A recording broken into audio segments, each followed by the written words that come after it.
नमस्कार दोस्तों, sunrise online classes की यूट्यूब चैनल पर आप सभी का स्वागत है। आज हम सेकंड ग्रेड और थर्ड ग्रेड शिक्षकों के स्थानांतरण से संबंधित चर्चा लेकर आए हैं। क्यों नहीं हो रहे ट्रांसफ़र। दोस्तों, जैसा कि सभी को पता है कि पिछले कुछ दिनों से ही हम ट्रांसफ़र के लिए बार बार प्रयास कर रहे हैं, हालांकि अभी तक कोई सकारात्मक रिजल्ट हमारे सामने नहीं आया है। कुछ मेरे क्वेश्चन हैं, इनके जवाब आप कमेंट बॉक्स में लिखें। क्या शिक्षक संगठन कुछ भी नहीं कर सकता? अपने वरिष्ठ अध्यापकों और थर्ड ग्रेड टीचरों के स्थानांतरण के लिए 4-5 शिक्षक संगठन बने हुए हैं। जाने कितने शिक्षक संगठन राजस्थान में बने हुए हैं। क्या उन शिक्षक संगठनों में कोई भी एक भी नेता नहीं है ऐसा जो अपनी स्थानांतरण लिस्टें जारी करवा सकता है? 1 मार्च को भैरवराम जी ने क्या कहा था? आप सभी जानते हो कि 1 मार्च को भैरवराम जी ने कहा था कि हम सरकार तक अपनी जो बात थी वो पहुंचानी थी, वो पहुंचा दी, परंतु हमें पता नहीं कि भैरवराम जी ने सरकार तक पहुंचाई थी या नहीं थी। इसका कोई हमारे पास रिजल्ट नहीं है। उनकी मुख्य ज़बानी ही सुना हुआ कह सकते हैं कि भैरवराम जी कह रहे थे खुद स्वयं कि मैंने जो अपनी बात थी स्थानांतरण से संबंधित वो 1 मार्च को धरना स्थल से प्रतिनिधिमंडल जो चुन कर गया था उन्होंने सरकार तक पहुंचा दी। सरकार के मुख्यमंत्री जी के पीए को वो बात बताई गई थी, परंतु इसका रिजल्ट अभी तक हमें नहीं मिला। क्या भैरवराम जी को दिए हुए 7 दिन पूरे नहीं हुए?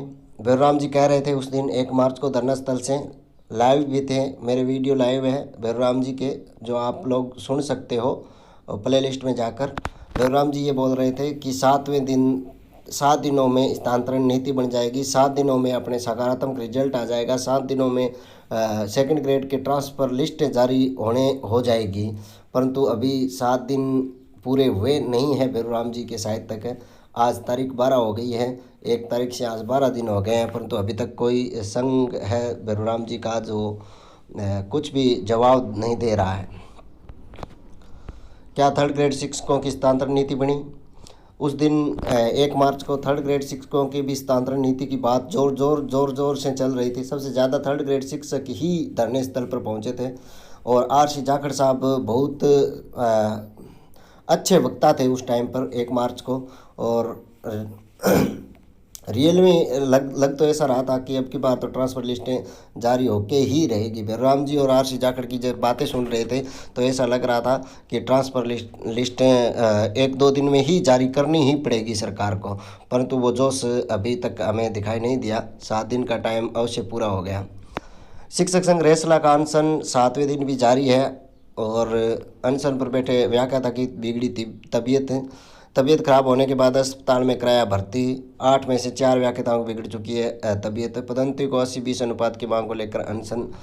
अपने साथ भी उनका भी अनशन था 1 मार्च से ही, तो अभी तक कोई भी, इन्होंने 5 तारीख को विधानसभा का घेराव भी किया था और प्रतिनिधिमंडल भी मिला था। इन्होंने सरकार ने इनके प्रति तो एकदम नकारात्मक रवैया दिखाया था अपना, तो उनका भी अभी तक कुछ गवर्नमेंट नहीं कर रही है। इसका मतलब यही है साफ साफ कि अपना भी कुछ नहीं होगा। इधर पटवारी भी 15 जनवरी के बाद आदेशों का करेंगे बहिष्कार करेंगे और 15 फरवरी से धरने पर बैठे हैं पटवारी भी।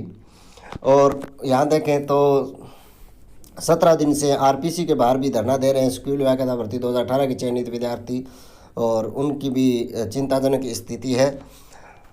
तो इस मामले में सरकार संवेदनशीलता दिखाए, यही अपनी अपील है। सरपंच भी, अब देखो सरकार के सरपंच है, जो सरकार के सरपंच है वो भी केंद्र सरकार दिल्ली तक पहुंच चुके हैं। इसका मतलब यही है दोस्तों कि अपने ट्रांसफ़र नहीं होने वाले हैं, क्योंकि ट्रांसफ़र अगर सरकार करती तो कर देती अब तक। और आर.सी. जाखड़ और भैरवराम जी से कहना चाहता हूं कि आप शिक्षक संगठन के नेता हो तो हमें आगे की रणनीति बताएं और कुछ न कुछ करें, जिससे ही अपना शिक्षक संगठन का अस्तित्व ही बना रहे, अन्यथा इन संगठनों का अस्तित्व भी जल्दी ही समाप्त होने वाला है।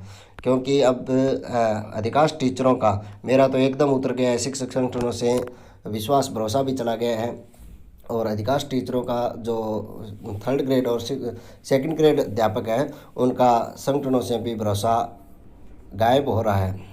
धन्यवाद दोस्तों। वीडियो को ज़्यादा से ज़्यादा शेयर करें और ये आवाज़ शिक्षक संगठनों तक भी पहुंचनी चाहिए।